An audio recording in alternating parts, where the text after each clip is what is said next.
Hello students, देखते हैं कि हमें इस क्वेश्चन में क्या दिया है। A uniform disc of mass 10 kg, radius 1 metre is placed on a smooth horizontal surface. ठीक है, एक हॉरिजॉन्टल सरफेस है स्मूथ, और इसमें एक डिस्क रखा हुआ है। The coefficient of friction between the disc and the surface is 0.2। Mu दिया हुआ है सरफेस का 0.2। हॉरिजॉन्टल टाइम वेरिंग फोर्स, इसमें एक हॉरिजॉन्टल टाइम वेरिंग फोर्स लग रहा है, यानी फंक्शन ऑफ टी है। Right on the center of the disk is variation. This time is shown in the figure. ये जो ग्राफ है इसमें एफ और टी का दिया हुआ है, किस तरह वेरी कर रहा है। अब इधर से फोर्स एफ लगेगा, तो फ्रिक्शन फोर्स जो है वो कुछ इस डायरेक्शन में लगेगा। इसमें एफ, इसका एक्सेलरेशन जो इस डायरेक्शन में ही होगा, और ये जो है लीनियर एक्सेलरेशन है। एंगुलर एक्सेलरेशन कुछ अल्फा जो है वो कुछ ऐसे होगा। ठीक है, मुझे कॉलम 1 और कॉलम 2 को मैच करना है। बताना है कि disc rolls without slip, disc rolls with slip, time बताना है कि कब क्या हो रहा है। तो सबसे पहले जो है हम इस क्वेश्चन में देखेंगे कि कितना मैक्सिमम फ्रिक्शन लगता है। तो एफ मैक्सिमम क्या हो जाएगा, म्यू एम जी। म्यू का वैल्यू 0.2, एम का वैल्यू जो है 10, और जी का वैल्यू जो है वो भी हम क्या ले लेते हैं, 10 ही ले लेते हैं। ये क्या आ जाएगा, 20 न्यूटन। ये आ जा रहा है maximum friction. We know that a equals to r alpha होता है, और अल्फा को हम क्या लिख सकते हैं, tau by I, moment of inertia के टर्म में और टॉर्क के टर्म में। अब यहाँ जो टॉर्क होगा वो किसकी वजह से होगा, इस फ्रिक्शन फोर्स की वजह से होगा। सेंटर पे टॉर्क, वो कितना होगा, वो हो जाएगा आर क्रॉस एफ, यानी कि आर एफ डिवाइडेड बाई, और आई वो क्या आ जाएगा, और एक आर जो है पहले से है, और आई जो है वो क्या आ जाएगा। अब ये जो है वो यूनिफॉर्म डिस्क दिया हुआ है, तो डिस्क का आई जो होता है वो क्या होता है, हाफ एम आर स्क्वायर, ये आ जाएगा। ठीक है, अब इक्वेशन ऑफ मोशन लिखते हैं इसके लिए। तो f minus f equals to m a, ये लिख सकते हैं। यानी कि यहाँ से हम ये भी लिख सकते हैं कि F minus F by M equals to A, और ये ए इक्वल जो है वो किसके हो जाएगा, ये हो जाएगा r into r f divided by half M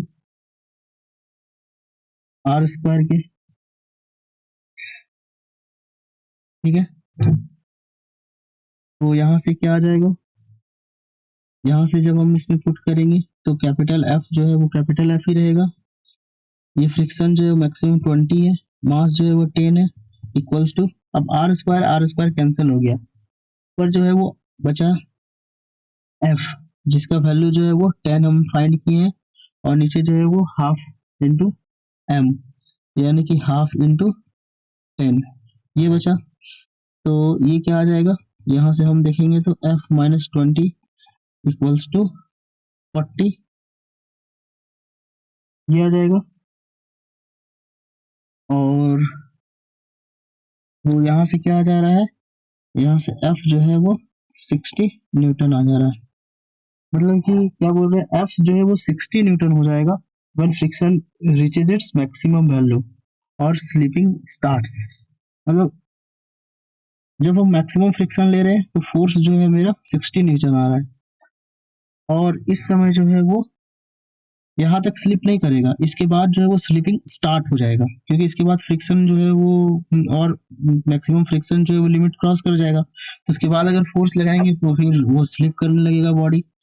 तो अब ये जो ग्राफ है, ये ग्राफ देख रहे हैं कि हम लीनियर ग्राफ है, यानी कि 8 सेकेंड में जो है वो 80 न्यूटन हुआ है, मतलब ऐसे हुआ होगा 1 सेकेंड में जो है वो 10 न्यूटन हुआ होगा, सेकेंड सेकेंड में जो है वो 20 न्यूटन हुआ होगा, थर्ड में जो है वो 30 न्यूटन हुआ होगा, फोर्थ में जो है वो 40 न्यूटन हुआ होगा। उस तरह से वो 8 में जो है वो 80 न्यूटन आया है। ठीक है, ये 60 न्यूटन है, यानी कि एफ बिकम्स 60 न्यूटन कब होगा, एट अ 6 सेकेंड। ये जो है वो 6 सेकेंड में होगा 60 न्यूटन। ठीक है,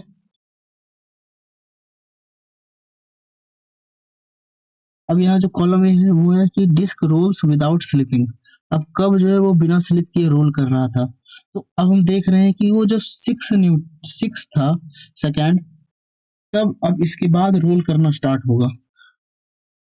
अब इसके बाद स्लिप करना स्टार्ट होगा, पहले वो रोल ही कर रहा था। ठीक है,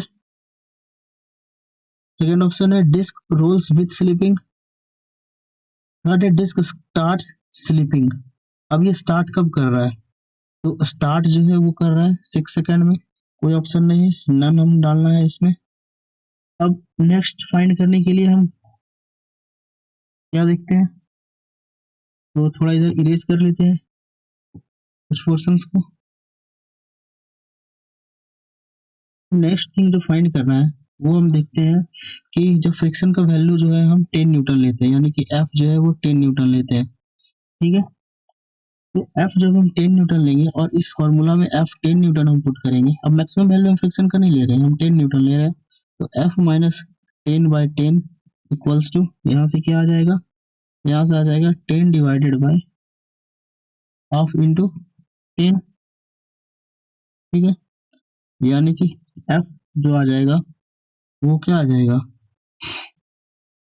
यहाँ से इसे सॉल्व कर लेते हैं, तो ये आ जा रहा है 20 + 10, ये आ जा रहा है 30 न्यूटन। तो ये हमारा फोर्स जो है वो 30 न्यूटन आ रहा है, और 30 न्यूटन 21 सेकंड में रहेगा, तो ये 3 सेकंड में रहेगा, यानी कि frictional force is 10 newton at t equals to 3 second.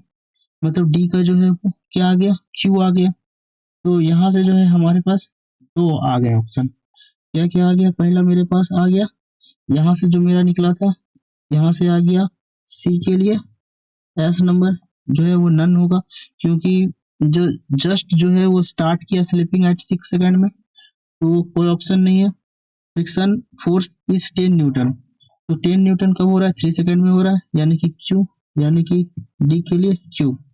अब आते हैं A and B. Disc rolls without slipping, disc rolls with slipping. Without slipping कब करेगा और विथ स्लिपिंग कब करेगा, तो ये जो मेरा सेकंड आया, ये सेकंड, ये मेरा लिमिटिंग वैल्यू आया। ठीक है, इसके बाद के सेकंड में जो है वो स्लिप करेगा और इसके पहले जो है वो रोल करेगा। ठीक है, विदाउट स्लिपिंग रोल करेगा पहले और बाद में जो है वो स्लिपिंग के साथ रोल करेगा। तो यानी कि यहाँ से जो ए का क्या आ गया, डिस्क रोल्स विदाउट स्लिपिंग, यानी कि 6 सेकंड से कम होना चाहिए, और 3 वाला ऑप्शन चला गया, यानी कि 4 सेकंड हम ले लेते हैं, तो यानी इसका के लिए आर हो जाएगा।